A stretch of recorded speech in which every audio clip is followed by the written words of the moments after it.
المشكله مو هنا، المشكله قلت انا ما اقدر اشتغلها.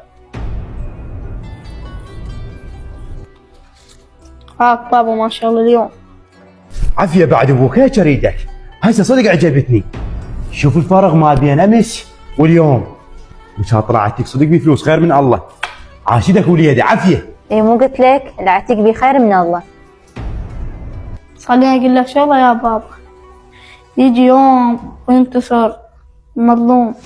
انا شغله يا بابا، خلصت حياتك ما تصدقني، تصدق بس بمرتك. شنو هذا الحكي؟ ما جاي تسمع ابنك شنو يقول؟ ما تقوم طيح حظه. لا الشغله يا بابا، انا مو ابنك الوحيد، ليش تسوي بيا هيك؟ بطلتني من المدرسه وخليتني اشتغل وحرمتني من نومة الصبح. والله لو ما عايشة كان صار بي هيك. حسبي الله ونعم الوكيل. انت شو تخليه يحكي لك بهاي الطريقه؟ هذا بعد صغير وهيك يعاملك، لعد يكبر شو يسوي؟ شمرك بالشارع؟ انا مو ابنك الوحيد، ليش تسوي بي هيك؟ بطلتني من المدرسه وخليتني اشتغل وحرمتني من نومة الصبح. هذا حتى يشمرك بالشارع. هذا بعد طفل وهيك يعاملك، لعد يكبر شلون؟ مو جاي يحكي وياك؟ بهذا العمر وهيك يعاملك، هذا يكبر ايش راح يسوي بيه؟ لازم تعيد تربايته من البدايه. والى متى ابغض ربي؟ كل حكايه اليوم حكاها باغر. صحيح لا سامح الله اذا صار علي شيء. هو انا شوف بس هذا الوحيد عندي. اذا صار علي شيء من راح يجيب لي الطفل؟ انت اللي صار لي 3 سنوات عايش وياك ولحد الان ما شفت من عندك اي طفل.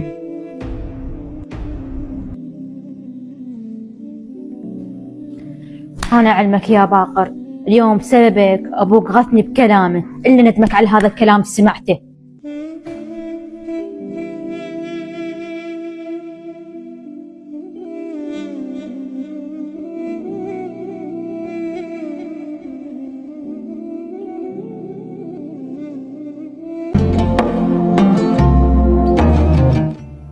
أنا جاي أسوي ويا هذا ابني الوحيد، بس لا أنا ظلمته وما أدري بنفسي.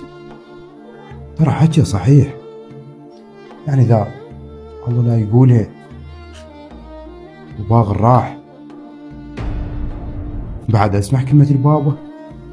ثاني شغلة أنا زوجتي شو ما يصير عندها أطفال.